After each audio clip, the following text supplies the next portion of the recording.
આ જો દરવાજા બધા ખોલી ઉતારીને બધું ટચિંગ કામ કમ્પ્લીટ મસ્ત કર્યું છે. હવે આપણે અહીંયાથી દુકાન શિફ્ટ કરવી પડશે બીજી જગ્યાએ. તો ગાઈસ આપણા ઘર આગળ સુખનો સૂરજ ઉગી ગયો છે ફાઇનલી. અત્યારે તૈયારીમાં દુકાન આપણે આપી છે. જય માતાજી મિત્રો, સ્વાગત છે તમારું નવા બ્લોગમાં. તો દોસ્તો 26મી જાન્યુઆરી એ ખોડિયારમાંની જયંતિ હતી, પણ આપણી તબિયત એટલી ખરાબ હતી કે ઉઠવાનું મન જ નહોતું થતું અને બહુ જ ખરાબ. ને આજે ગાડી લઈને જઈએ છીએ અમે ટચિંગનું કામ કરાવવા માટે. તો પહેલાં વાતચીત તો અમે કરેલી જ છે. હવે ગાડી મૂકીને ખાલી આવવાનું જ છે. 3 દિવસ જેવો ટાઈમ લાગશે, કેમ કે બધા દરવાજા ટચિંગ કરવાના છે. જે જ્યાં કલર થોડો ઉખડેલો છે ત્યાં પાછું ટચિંગ કરીને કલર કરશે, એટલે વાર લાગશે. અને જેટલું કામ શાંતિથી થાય એટલું સારું થાય, એટલે 2-3 દિવસ લાગશે. તો ગાડી આપણે આજે મૂકી આવીએ. અને સોરી કે મેં ખોડિયાર જયંતિનો બ્લોગ ના બનાવ્યો, કેમ કે મારી હાલત જ નથી ઊભી થવાની. અત્યારે બી એવું જ છે, પણ આજે ગાડી મૂકવા જવું પડે એમ છે, એટલે બહાર નીકળ્યો છું. દાદા આગળ જતા રહ્યા છે બાઇક લઈને, અને હું પાછળ ગાડી લઈને જાઉં છું. તમે જોઈ શકો છો મારાથી બોલાતું બી નહીં, એટલો શ્વાસ ચડે છે મને. પણ ચાલો મળીએ થોડી વાર રહીને. ચાલો. તો આપણે કાલે ગાડી મૂકી દીધી હતી. આજે જે લુહારી કામ એટલે કે ટચિંગનું કામ થઈ ગયું છે. હવે કલર મારશે લાફી ભરીને. દેખો આ બધું કમ્પ્લીટ થઈ ગયું છે. આ જો દરવાજા બધા ખોલી ઉતારીને બધું ટચિંગ કામ કમ્પ્લીટ મસ્ત કર્યું છે. પણ આ બધું કલર લાગે ને ફિટિંગ થશે પછી કમ્પ્લીટ લાગશે. જોઈ શકો. હે નહીં કર્યું? એ ફોન કરાવીએ દાદા જોડે.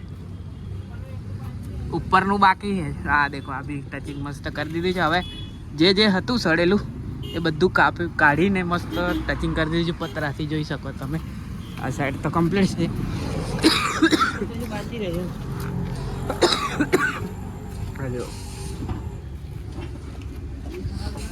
ઉપરનો ફોન કરાવી દઈએ. પતરું કમ્પ્લીટ મારી દીધું છે ને. તો ચાલો આપણે તો કાલો ગાડી મૂકી દીધી હતી અને પછી તો બ્લોગ નહોતો બનાવ્યો, કેમ કે આપણી કન્ડિશન જ એવી છે. એટલે તો મળીએ થોડી વાર રહી. ચાલો. તો ગાઈસ આપણા ઘર આગળ સુખનો સૂરજ ઉગી ગયો છે ફાઇનલી. જી હા, બહુ વર્ષ લાગ્યા, પણ ફાઇનલી સુખનો સૂરજ ઉગી ગયો છે. કઈ રીતે તમને બતાવું. જો સુખનો સૂરજ ઉગાડી જો આપણે ત્યાં રસ્તો બનવાનો છે, એટલે સુખનો સૂરજ ઉગી ગયો એમ કહું છું. તો બાકી તબિયત તો બહુ ખરાબ છે. ચાલો મળું થોડી વાર રહી, બોલાતું બી નહીં. તો ગાઈસ આપણે દુકાનની સીડી અહીંયાથી જો તૂટી ગઈ એટલે કે દબાણ આવ્યું હતું એટલે હટાવી દીધી છે. હવે આપણે અહીંયાથી દુકાન શિફ્ટ કરવી પડશે બીજી જગ્યાએ. તો જોઈએ છે હવે નીચે દુકાન એક જોઈ છે મસ્ત પાછળના ભાગે, ત્યાં ટ્રાન્સફર કરી દઈએ કાલે આવીને. તો બતાવું કાલે. પણ અત્યારે તો મારી કન્ડિશન તમે જોઈ શકો છો. જો અમે ખાતર લઈને આવ્યા છે 30 કિલો આની આગળ મૂકીને ઇલેક્ટ્રિક પર. બોલો 30 કિલો ખાતર. અને આ વાતાવરણ તો તમે જોઈ શકો છો, એકદમ બેકાર વાતાવરણ છે. ટાઈમ કેટલો થાય છે? 11:30 જેવું લાગે છે. સ્કેચ પણ નહીં લાગતું. સવારનો ટાઈમ હોય એવું લાગે છે. તાપ જ નહીં આવતો ને એના લીધે વધારે બીમાર થવાય છે. તો બ્લોગમાં એન્ડ સુધી બન્યા રહ્યો. આગળ જઈને થોડો પાછો બીજો બ્લોગ બનાવું. તબિયત તો ખરાબ જ છે આપણી કેટલાય દિવસથી, તમને ખબર જ છે. તો ચાલો તમે લાઈક શેર ને સબસ્ક્રાઈબ કરતા રહો. અત્યારે તૈયારીમાં આ દુકાન આપણે આપી છે. જે માલિક છે પેલી દુકાનને એમણે જ આપી છે. તો સાફ સફાઈ કરી દઈએ. જોઈ શકો છો તમે જાડા, કેમ કે બહુ મહિનાથી બંધ છે એટલા માટે. અને અહીંયા જો આરટીઓનું કંઈક ચાલતું હતું, બધા સિમ્બોલ છે આરટીઓમાં. આગળ પહોળો રસ્તો છે, આગળ પુલ છે, એવું બધું. તો સાફ સફાઈ કરી દઈએ. પછી ત્યાંથી કાચ બાચ ખોલવા પડશે ને અહીંયા ચોટાડવા પડશે કાચ ને બધું બહુ કામ કરવું પડશે. તો 2 દિવસમાં એ કામ પતાવી દઈએ તો આપણી દુકાન જલ્દીથી પાછી ચાલુ થઈ જાય.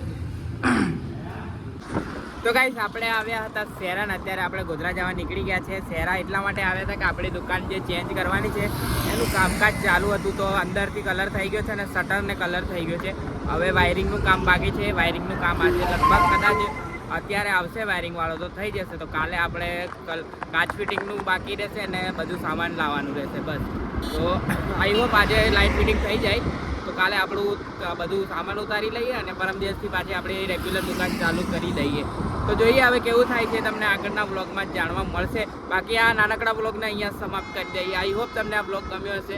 બ્લોગ ગમ્યો હોય તો ખબર ને શું કરવાનું, લાઈક કરવાનું, શેર કરવાનું, ચેનલ પર નવા હોય તો સબસ્ક્રાઇબ કરવાનું. બાકી ફરી મળીશું નવા બ્લોગ સાથે. ત્યાં સુધી જય માતાજી, જય શ્રી કૃષ્ણ.